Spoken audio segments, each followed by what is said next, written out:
তখন পুরবীর ভাব জাগরিত হয়েছে। ভগবান সঙ্গে সঙ্গে ত্যাগ করে একটা গাছের তলায় গিয়ে বসে আছে। মরণ সঙ্গে সুবল কি বলছে, এই জায়গায় কি না তো কথা নয়, ওরা কোথায় গো, ওই দেখো চলে যাচ্ছে, বাইরে যাচ্ছে, তাহলে জুতোটা রেখে যান। যদি ওনার টানে আরেকবার আসে, হ্যাঁ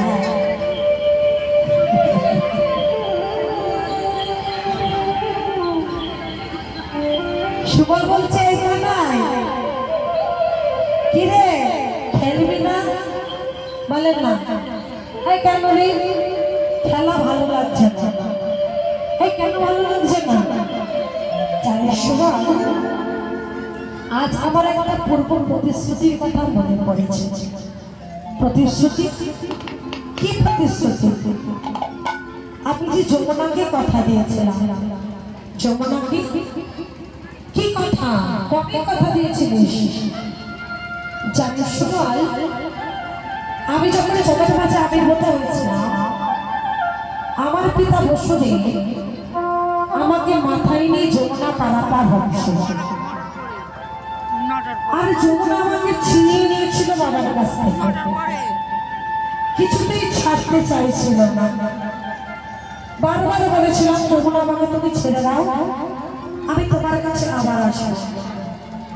প্রত্যেকবারে যমুনা বারবার বলেছিল, গোবিন্দ আমি তোমাকে ছাড়ব না, অনেকদিন পর তোমাকে পেয়েছি, আমি তোমাকে ছাড়ব না। চিন্তা করুন বাবা, ভগবান শ্রীকৃষ্ণ বৃন্দাবনে এত এত কুণ্ড ছিল, শ্যাম কুণ্ড ছিল, রাধা কুণ্ড ছিল, বিলাস কুণ্ড ছিল, আরো কত কুণ্ড ছিল। সব কুণ্ড ছেড়ে যমুনা বক্ষেই কেন নৌকা বিহারটা করেছিল?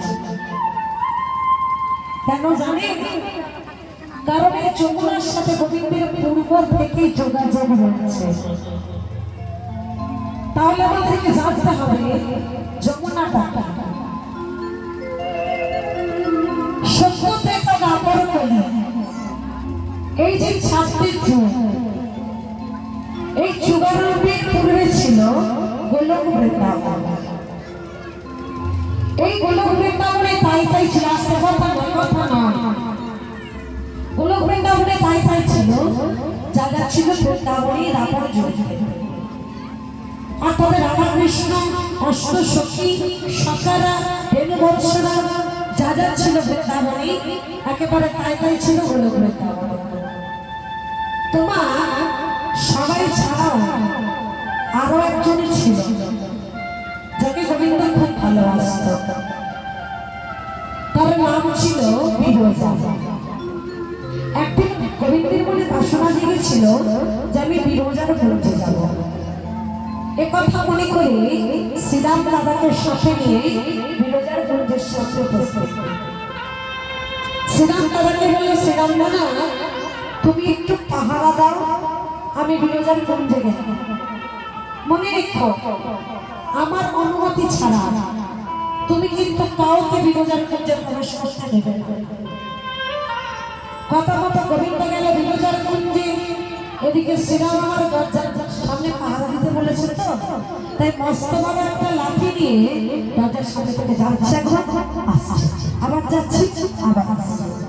এদিকে প্রেমময়ী রাধা রানী আমার গোবিন্দকে খুঁজতে খুঁজতে একেবারে বিরজার কুঞ্জের সামনে উপস্থিত। গোবিন্দ, গোবিন্দ, গোবিন্দ। আর রাধারানীকে দেখতে পেয়ে শ্রীরাম দাদা বলে উঠল, এই রাধে, গোবিন্দ কোথায়? গোবিন্দ বিরজার কুঞ্জে নেই, যা যা চলে যান তুই এখান থেকে।